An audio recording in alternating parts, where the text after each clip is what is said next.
In the 1960s, the American Heart Association had been saying that we need to get fat, especially saturated fat and cholesterol, out of our diet. The food guide pyramid, built on these principles, said we needed to consume half of our calories in carbohydrates. Fats and oils were at the top, suggesting we hardly needed any. I can hardly think of another policy that has been more harmful and more wrong. But these government recommendations are why starting a ketogenic diet is so difficult for my patients. The dogma for how to prevent heart disease, which came from the 1960s, was pounded into their brains. Don't eat fat or cholesterol or you will die from a heart attack. There is still widespread belief that cholesterol is the cause of cardiovascular disease.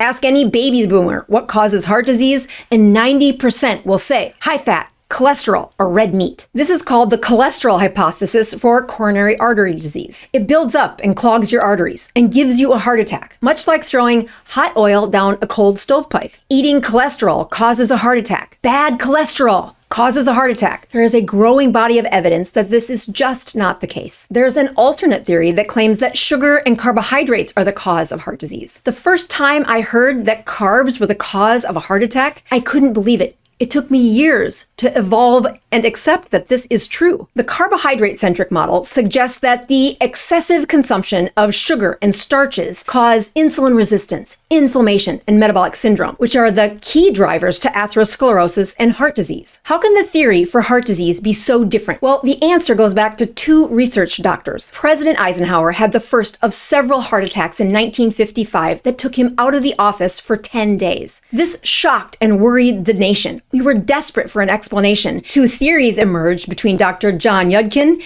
and Dr. Ancel Keys. Dr. John Yudkin, a British nutritionist, wrote Pure, White, and Deadly in 1972. He predicted that sugar was the core cause of obesity, inflammation, heart disease, and metabolic syndrome. Ancel Keys, an American physiologist and prominent researcher, joined the processed food and sugar industry in attacking and discrediting Yudkin's work. Keys had a galvanizing personality that could argue anybody to death. With the help of the sugar industry, he convinced Americans that they needed more carbohydrates and less meat. It's obvious now that Ancel Keys' advice was dead wrong. But how exactly was he able to convince the American public of this advice? Well, it stems from the research in this study of 7 countries. He showed that as saturated fat consumption increased, heart disease followed in a linear pattern. Looking back, this study would have never been accepted into a reputable journal in today's standards. First, Ancel Keys did not like to be wrong. He selected the countries he knew would prove his point. This is called selection bias. He also didn't take into account other factors like socioeconomic status, activity level, and smoking. His graph was shocking,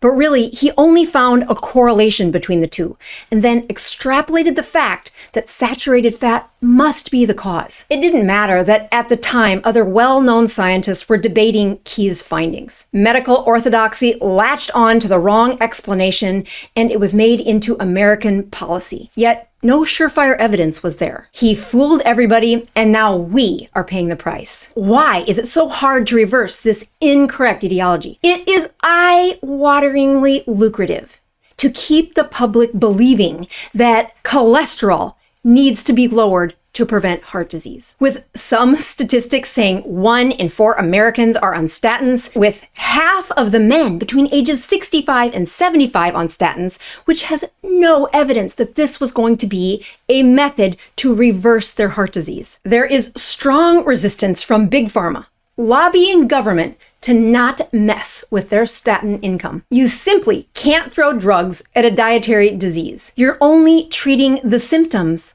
not the disease. The way I treat heart disease in my clinic doesn't start with drugs. Click here to see how I treat heart disease with autophagy.